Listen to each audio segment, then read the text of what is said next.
They buff Bone Spirit too much, and I'm all here for it. This is my level 85 character with a 14 million crit. On the regular, it's currently 3 to 8 million, just vaporizing everything in your way. And the best part is you can get the necessary aspect from your Codex already at level 10. That would be Shattered Spirit's aspect, which has you casting your Bone Spirit, 18 Bone Splinters launch out, and these Bone Splinters refill 6 essence per splinter, which means you're gonna press your button, Ghost explodes, essence really fills up straight away, Bone Spear, Bone Spear, Bone Spear, and then do it again, because this is a Bone Spear, Bone Spirit hybrid build that will not even be using a basic skill anymore at the very end. Let's roll back a bit and I'll explain the gameplay loop, how to get the aspect. And yes, I did level with this build, currently 16 hours in and level 90. Works plenty well during the overworld and everything. Gameplay loop now, but there's also a dungeon example at the end to truly show you how it's played in High Nightmares. You start always with your Bone Spear. Make a preliminary corpse, pull everything together, Bone Spirit, boom. And then your essence already fills up like crazy. Look at that, full essence, nothing done. Rinse and repeat, pull everything together, Bone Spirit, boom. Get everything right, and then millions of damage. Obviously, we're killing just everything a little bit too fast currently, because even our corpse tendrils just wipes out this camp of monsters here. Get in, boom, and millions of damage again. As simple as it goes. And then you just rinse and repeat, keep rolling this, pull everything together, boom. It's brilliant. You can also engage with a Blood Mist, with some corpse explosions, and that already takes everything out, but then free corpse tendrils to get everything pulled together again. And in this current endeavor, my essence never really went down or away. And that's where we're also not using our Bone Splinters as a basic skill, and will go for Bone Storm in the long run. I'm just waiting to pick up the Lidless Wall to do this. The main aspect that makes this all possible is the Shattered Spirit aspect we talked about, and also Exposed Flesh in the very beginning, and both of these are had by clearing Chapter 1 of the season journey and Chapter 2.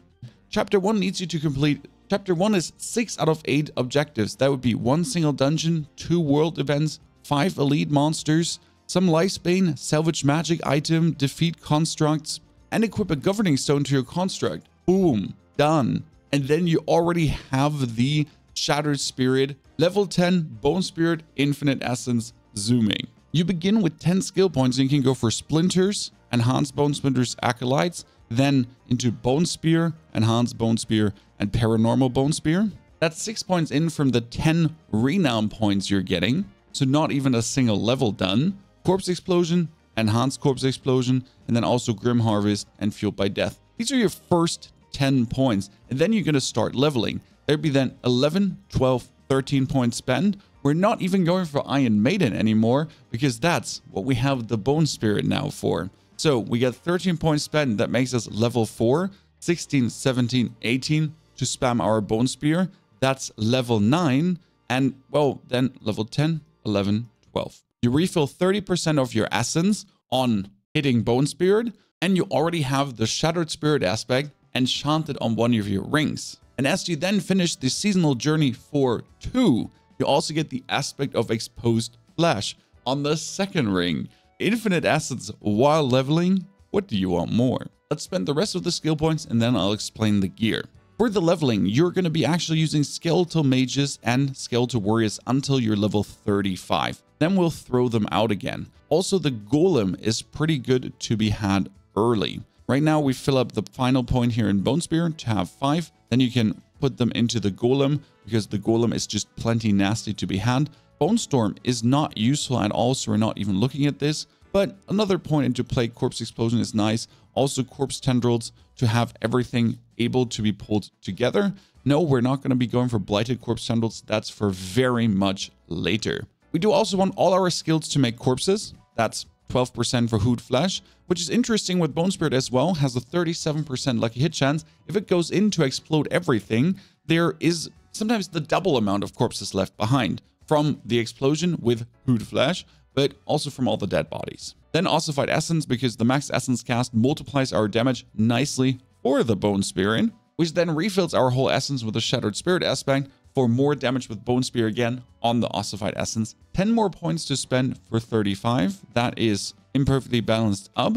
Another 4, 6 left. We have no space for Blood Mist yet, but we will have space for Blood Mist in a jiffy. Putting those 3 points into Death Embrace to be able to destroy everything close to you and take less damage from things close to you. And then also a higher critical strike chance when you're casting your skills to make sure that Bone Spirit crits more often. Now we've spent 44 points. That's level 35. That's where we do the capstone dungeon. Also, this is where we throw out the skeletal mages and the skeletal warriors to skill up our standalone for bonus damage reduction and also our memento mori for a higher sacrifice bonus. And we're sacrificing our warriors for the bonus elemental resistance because that makes us easily capped out, and our mages for bonus multiplicative damage versus vulnerable. Technically, we could go for the maximum essence plus, which is also nice. Every point of essence more is 4% more damage for our Bone Spirit.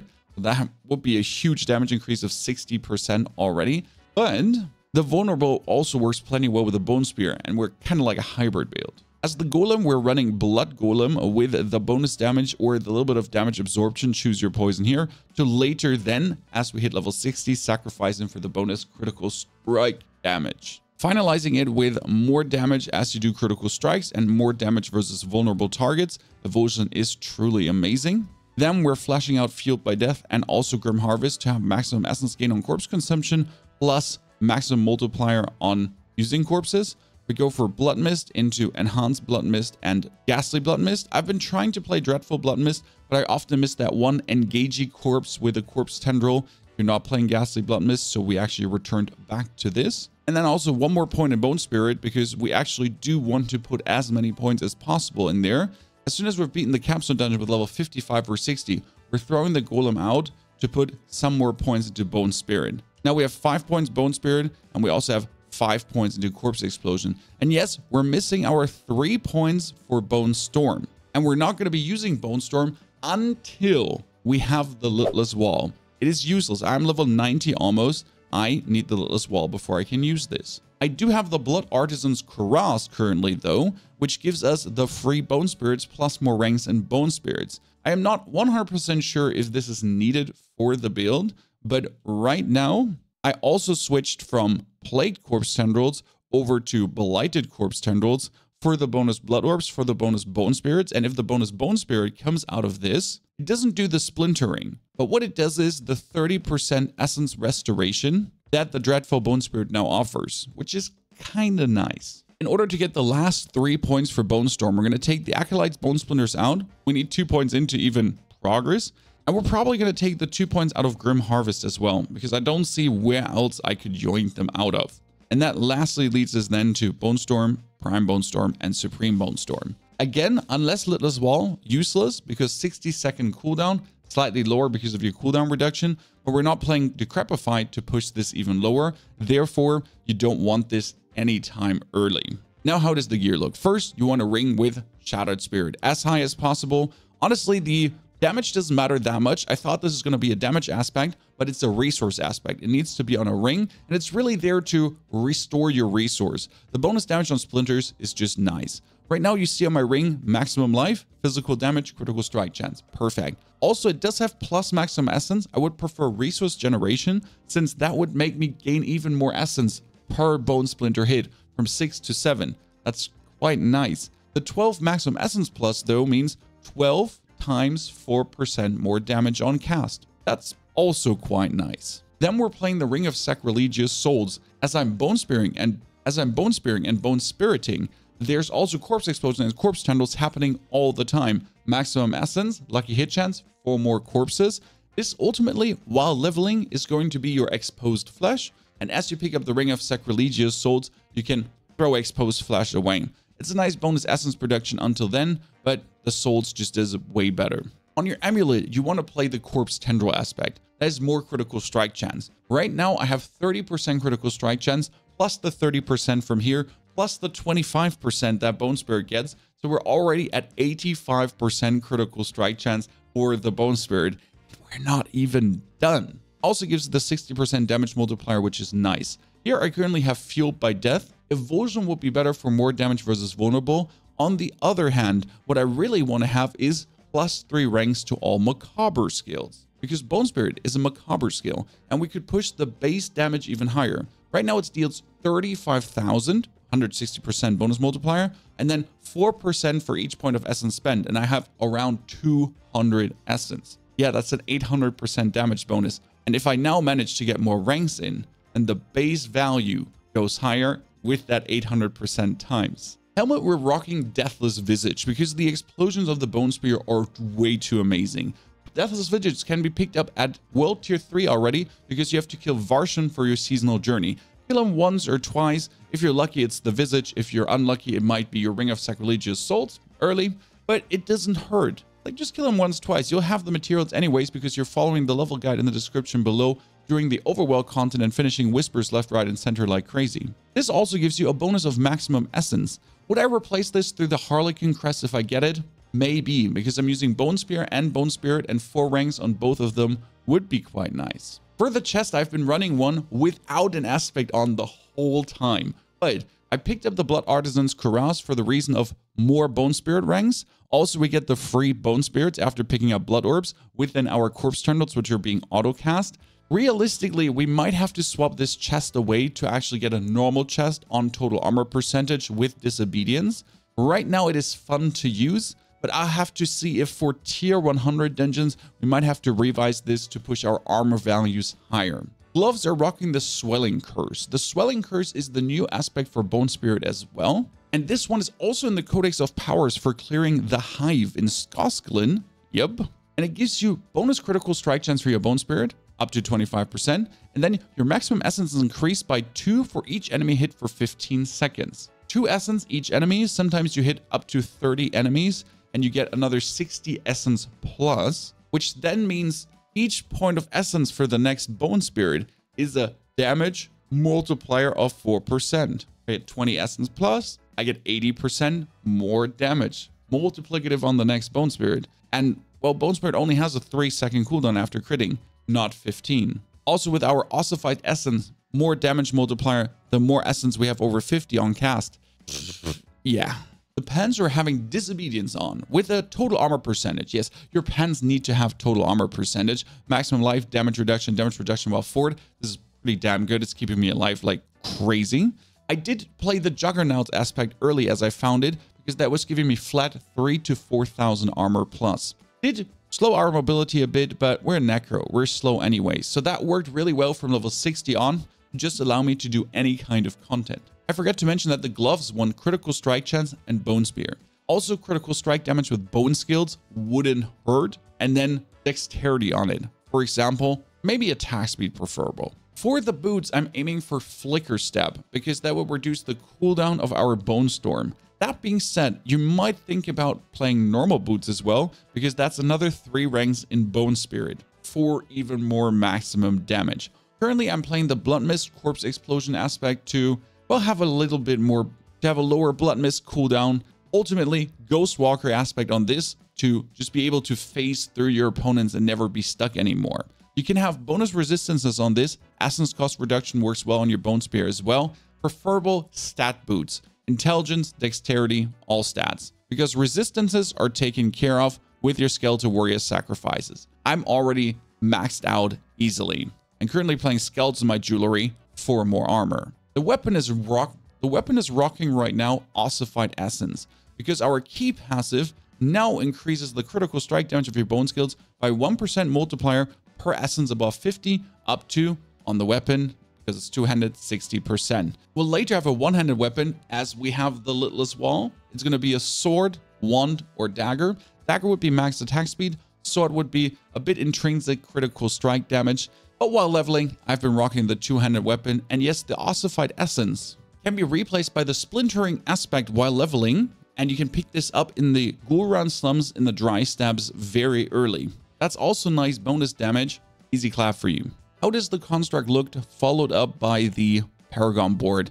And here I'll give you the full level 100 version and not my level 88 one. From very early on, I played Flash of Adrenaline. That is now 15 seconds cooldown. 9 seconds long, I get a 15% damage multiplier. This will go up to, I think, 22% in total. That's quite nice. Now, I'm also rocking Safeguard support, which gives me a multiplicative damage reduction. Yep, doesn't hurt. With the duration support to extend how long it lasts, and also tactical support reducing the cooldown. Works plenty well to essentially give me permanent bonus damage. For the attack ability, it doesn't matter what you run. Just get something that hits multiple targets. Right now I'm having Tempest. I did also use Gyrate and Pummel because Pummel only has a 1.5 second cooldown. And I've been faring very well with Lightning Bolt, especially when you're using Lightning Bolt and then multi-shot support early, because it makes Lightning Bolt hit multiple targets at the same time. Pair this together with Breaking support, that you have a 30% chance to make enemies vulnerable. And yes, this goes up to 40, 50, 60% chance to make enemies vulnerable. He then hits multiple targets to make them vulnerable. And lastly, Resource support. And this one works exactly like we imagined it to. It says 6 primary resource when the supporting skill first deals damage. And it doesn't matter how many targets it's hit. So if you put multi-shot support on, it hits multiple targets. It doesn't do 6 times 3 essence. Now, it's every 1.5 seconds, you get another 6 essence bonus. But together with all the essence regain, that's a nice little bonus. Recently, I've been playing Tempest because Tempest happens every second. Yeah, every second Tempest goes down. Then you can use Arcing support to have Tempest hit multiple targets. Now it goes down, it's 4 targets in total, and all 4 targets get vulnerable easily. And that every second, you get 6 essence plus. And well, this 6 essence is only rank 3. It goes up to rank 10, which is then going to be 14 essence per hit. And that's almost a bone spear every 1 second. Paragon board begins with Sacrificial. That is 10% multiplier for no active minions. And yes, the robot doesn't count as a minion. This brings us up into the Flesh Eater board because that's a 40% damage multiplier for consuming 5 corpses, which happens with Sacrilegious Souls the whole time. Bonus critical strike damage. Then with the Corporeal node, we're boosting the magic nodes again around here, which would be way more damage to elites. It's easy to activate with the intelligence on resistance to all elements and, well, more elite damage. Then we're going out into the Bone Graft board.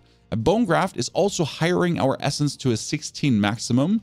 We get another 16 bonus essence for taking all the nodes here, plus essence on kill, which is fantastic. Here we also activate the Essence Glyph for bonus critical strike damage and a 22% multiplier on non-healthy enemies. Yep, your Bone Spirit, yes, your Bone Spirit, as soon as you're below 80%, just does a 22% multiplier as well. And here we also get Bone Skill damage, critical strike damage with Bone Skills, Bone Skill damage, and even more critical strike chance with Bone Skills. Then we get the complete note on the bottom for maximum life and armor, which is way too good to not have, into the Scent of Death board for the damage reduction or the 15% damage multiplier as we eat up all corpses. And then huge amount of critical strike damage plus, even more critical strike damage plus, and the Imbiber Glyph, because damage while healthy plus damage while fortified is actually its own little multiplier that so highly nicely gets you more damage. And then more armor nodes, so we're really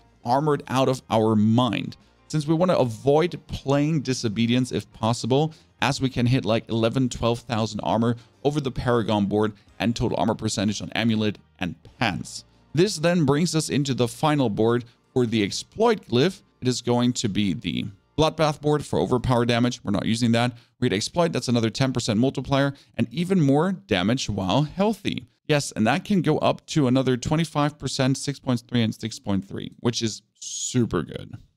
Let's do a tier 65 Vault of Cinders to give you a feeling how to play this. And we're going to be taking 18 stacks to make it more interesting for all the endgame loot. Step 1 is always Bone Spear in to soften everything up, but also to create corpses that I could pull everything together. Everything pulled together, Bone Spear, nuke, millions of damage. Rinse and repeat. Go Blood Mist.